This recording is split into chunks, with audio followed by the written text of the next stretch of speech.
What are you going to do with your life?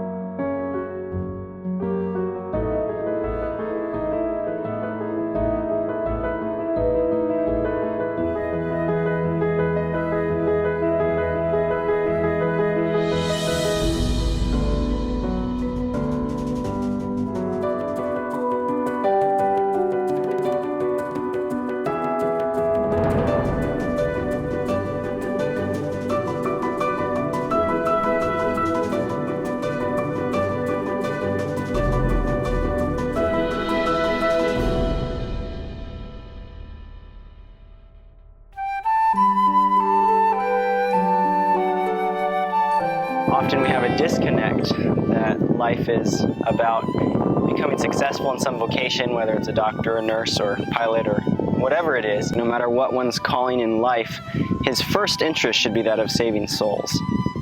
This helicopter God has recently provided for us here for our work in the Philippines. We have been without a helicopter now for about 3.5 years, and we've been praying that God would replace the original one we had. Medical missions to help fly out a young man named Carnilo. He's a young man that had a mid-shaft femur fracture after falling out of a coconut tree. His bones had actually crossed, and it had been several months without proper care, and he's getting around on crutches. Obviously, he wasn't able to work to his full capacity, and we've been trying to get him help.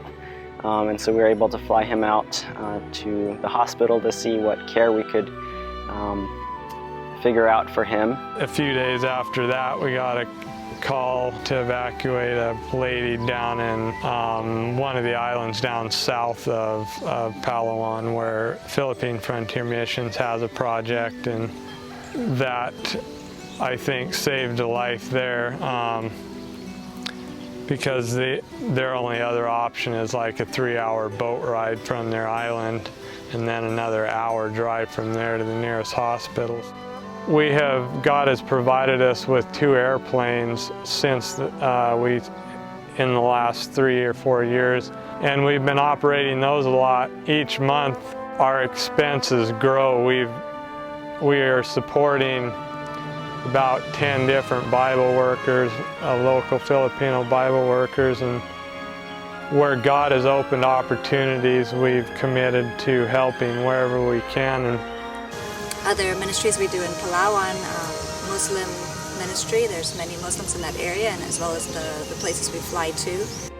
The helicopter is a huge blessing here in the Philippines. The terrain is very mountainous, and there's not a lot of runways. And as we've been able to see some of the mission projects in remote and rugged areas, it's become very clear that efficiency and getting into some of these places is very challenging. And if they have a medical emergency, it's nearly impossible to get them out in a timely manner.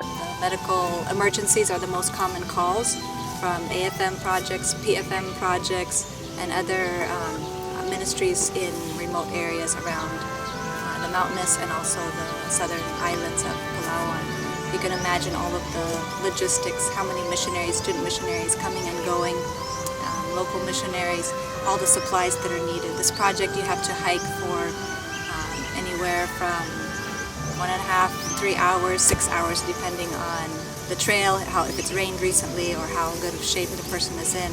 We have a twin-engine Piper Comanche, and we operate that most of the time up in northern Luzon. We're praying for a helicopter that we can base there, as well as a bigger airplane to replace the one in southern Palawan, and then we can take our smaller Cessna and place it up in northern Luzon. God has opened up the opportunities to reestablish an airstrip in Mindanao at Mountain View College, and that has just been completed, and we're looking forward to being able to establish another air base down there, and we're praying for a 3rd helicopter that we can base down there to support the work of the Sulads.